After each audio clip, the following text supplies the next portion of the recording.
आज प्रधानमंत्री नरेंद्र मोदी का जन्म दिवस है। प्रदेश भर में सेवा और समर्पण के तौर पर मनाया जा रहा है प्रधानमंत्री का जन्मदिन।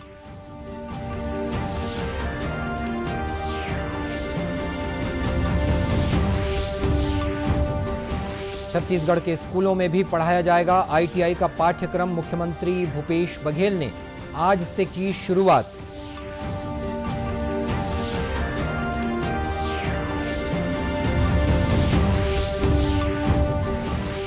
राज्य विधिक सेवा प्राधिकरण ने शुरू किया न्याय आपके द्वार अभियान। गांव की ओर रवाना किए गए लीगल एड क्लिनिक।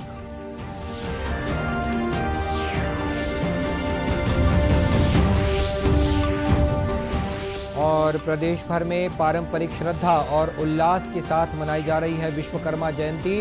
राष्ट्रपति और प्रधानमंत्री ने देशवासियों को दी शुभकामनाएं।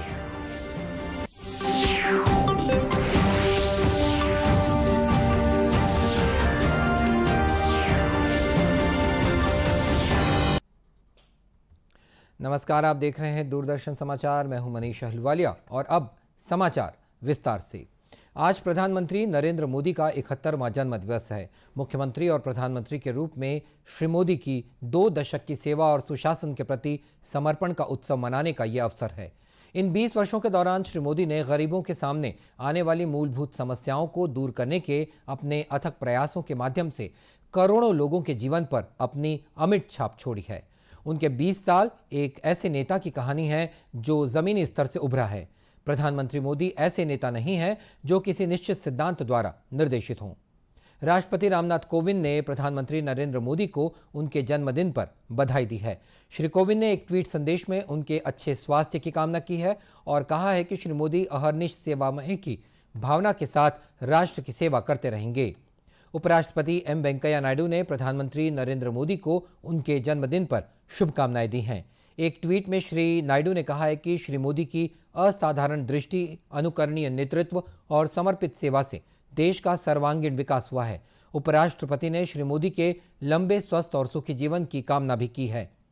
इधर छत्तीसगढ़ में प्रधानमंत्री के जन्मदिन को भाजपा सेवा और समर्पण अभियान के रूप में मना रही है। इसके तहत बूथ स्तर तक विभिन्न कार्यक्रमों का आयोजन हो रहा है। राजनांदगांव में भाजपा युवा मोर्चा में रक्तदान शिविर का आयोजन किया गया। इस दौरान पौधरोपण के साथ मरीजों को फल वितरित किए गए। पूर्व मुख्यमंत्री डॉक्टर रमन सिंह ने कहा है कि अपने नेता के जन्मदिन पर रक्तदान शिविर से बड़ा कोई काम नहीं हो सकता है। अपने नेता के सम्मान में इससे बड़ा काम और नहीं हो सकता। रक्तदान से बड़ा दान नहीं होता। गरीबों के लिए, मरीजों के लिए जो जीवन रक्षा का काम करता है, तो ऐसे युवा मोर्चा के सभी युवकों को मैं बधाई देना चाहता हूं कि आपने आगे बढ़ के रक्तदान दिया और यहां मरीजों को फल वितरण का भी काम किया। ऐसे विभिन्न प्रकार के कार्यक्रम 17 तारीख से 7 तारीख यानी माननीय नरेंद्र मोदी जी के यशस्वी कार्यकाल के मुख्यमंत्री के नाते जो उन्होंने गुजरात में अपनी सेवा प्रारंभ की, आज 20 साल हो रहे हैं मुख्यमंत्री और प्रधानमंत्री के कार्यकाल में।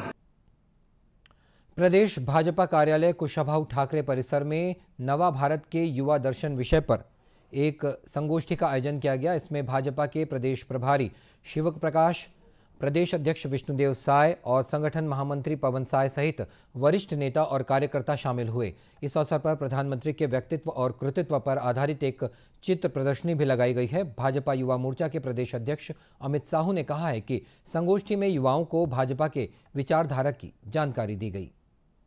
इसके अवसर पर आज भारतीय जनता युवा मोर्चा ने एक संगोष्ठी का आयोजन किया, जिसमें हम सभी प्रकार के 9 युवकों को बुलाकर भारतीय जनता पार्टी की विचारधारा से अवगत करा रहे हैं। चाहे वो युवा डॉक्टर हो, युवा इंजीनियर हो, युवा सीए हो और युवा व्यापारी हो, ऐसे लोगों को हमारे भारतीय जनता युवा मोर्चा के कार्यकर्ता उनको सबको लेकर यहाँ आए और जिनको माननीय राष्ट्रीय सह संगठन मंत्री माननीय शिव प्रकाश जी का उद्बोधन प्राप्त हुआ आज, और वे सभी भारतीय जनता युवा मोर्चा के सदस्य बने। और कहीं ना कहीं आज मोदी जी के जन्मदिवस के अवसर पर सेवा और समर्पण अभियान आज से आरंभ हुआ है। प्रधानमंत्री के जन्मदिन पर प्रदेश के सभी जिलों में आयोजन हुए हैं। रायपुर में भाजपा नेताओं ने स्वच्छता की शपथ ली, तो वहीं दुर्ग में पौधरोपण कर प्रधानमंत्री का जन्मदिन मनाया गया। छत्तीसगढ़ के स्कूली पाठ्यक्रम में व्यावसायिक शिक्षा को भी शामिल कर लिया गया है। मुख्यमंत्री भूपेश बघेल ने एक वर्चुअल समारोह में आज इस पाठ्यक्रम का शुभारंभ किया। दुर्ग जिले के पाटन स्थित स्वामी आत्मानंद अंग्रेजी माध्यम स्कूल में यह पाठ्यक्रम 2 ट्रेड के लिए लागू किया गया है। यहां बालकों के लिए वेल्डर और बालिकाओं के लिए स्टेनोग्राफी का कोर्स उपलब्ध होगा। पाठ्यक्रम की शुरुआत करते हुए मुख्यमंत्री भूपेश बघेल ने कहा कि हायर सेकेंडरी कक्षाओं के विद्यार्थी अब व्यावसायिक शिक्षा का कोई भी पाठ्यक्रम चुन सकेंगे।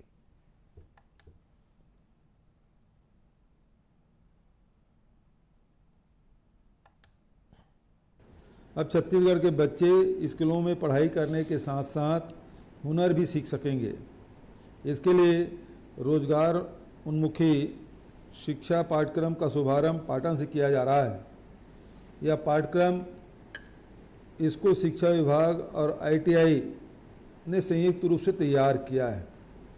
हायर सेकेंडरी कक्षाओं में पढ़ रहे हमारे बच्चे अब मुख्य विषयों के साथ साथ हुनर सीखने वाले विषय भी चुन सकेंगे।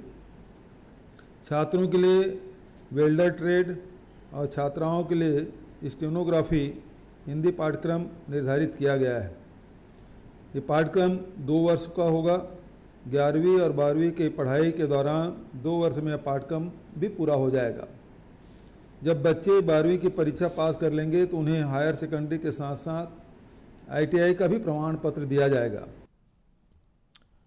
वर्चुअली संबोधित करते हुए मुख्यमंत्री श्री बघेल ने कहा कि छत्तीसगढ़ में लग रहे छोटे बड़े उद्योगों में तकनीकी में प्रशिक्षित लोगों की जरूरत है। ऐसी पढ़ाई से युवाओं के सामने रोजगार के अवसर भी बढ़ेंगे। औद्योगिक वातावरण का निर्माण हो रहा है। बड़े उद्योगों के साथ साथ गांव-गांव में छोटे छोटे उद्योग की भी स्थापना हो रही है। इसमें रोजगार के नए अवसर का निर्माण हो रहा है।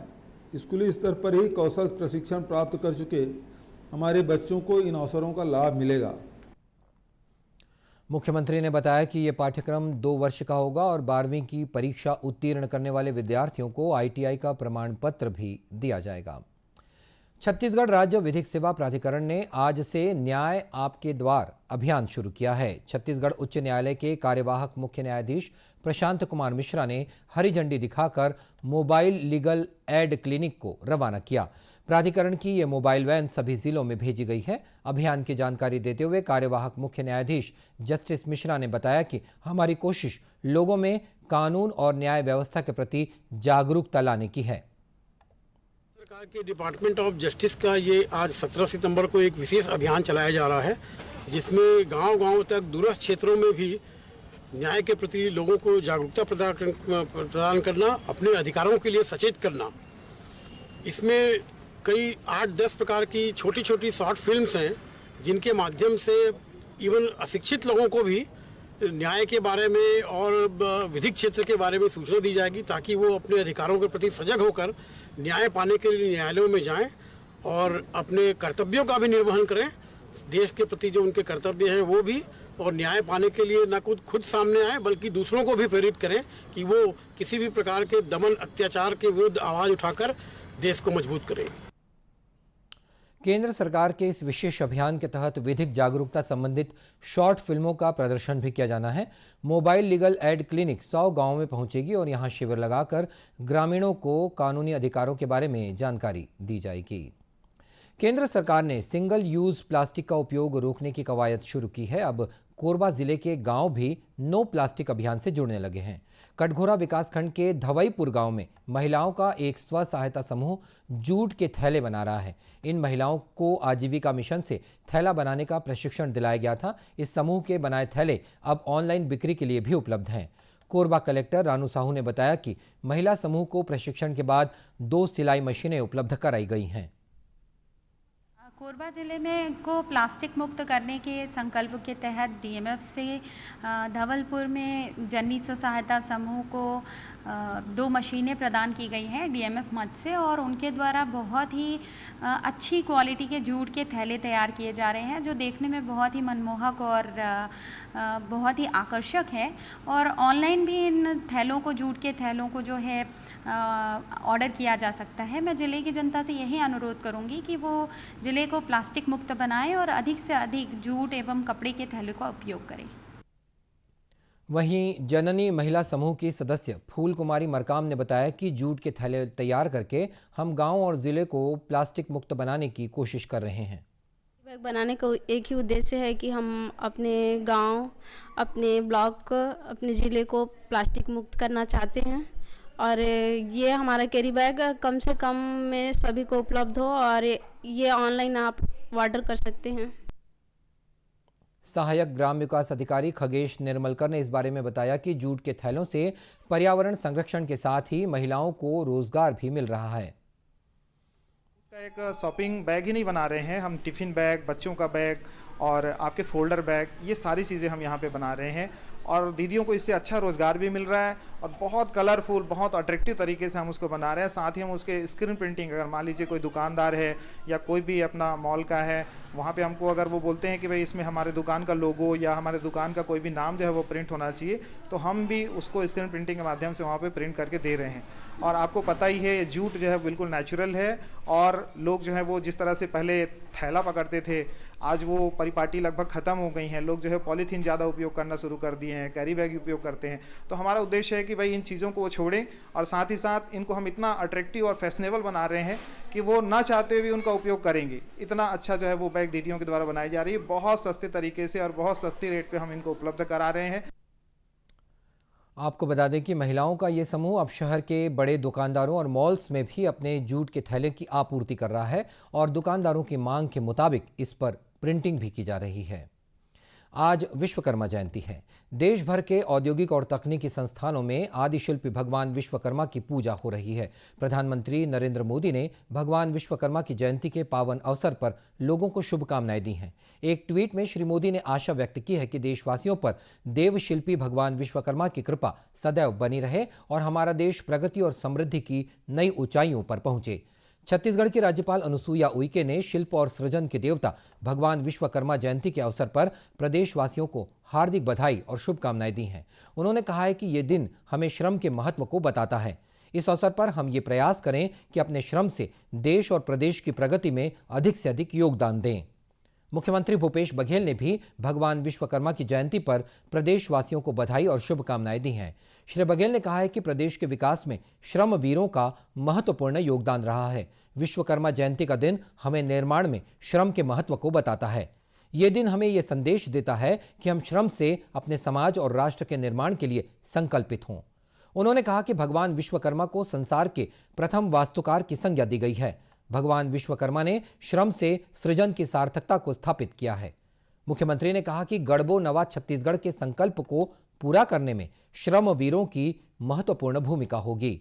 इधर प्रदेश के विभिन्न शहरों में भगवान विश्वकर्मा की प्रतिमाएं स्थापित की गई हैं। औद्योगिक और तकनीकी संस्थानों में विशेष पूजा अर्चना के साथ धार्मिक सामाजिक आयोजन भी किए जा रहे हैं। दूरदर्शन केंद्र रायपुर में भी विधि विधान से भगवान विश्वकर्मा की पूजा की गई। इस दौरान केंद्र के उपकरणों की भी पूजा अर्चना की गई। इस अवसर पर रायपुर दूरदर्शन केंद्र के सभी अधिकारी और कर्मचारी मौजूद रहे। और बुलेटिन के अंत में अब मुख्य समाचार एक बार फिर। आज प्रधानमंत्री नरेंद्र मोदी का जन्म दिवस है। प्रदेश भर में सेवा और समर्पण के तौर पर मनाया जा रहा है प्रधानमंत्री का जन्मदिन।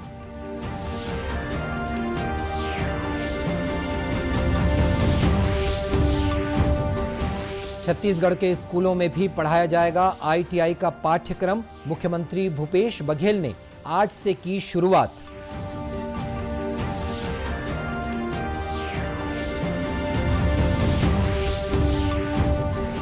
राज्य विधिक सेवा प्राधिकरण ने शुरू किया न्याय आपके द्वार अभियान। गांव की ओर रवाना किए गए लीगल एड क्लिनिक।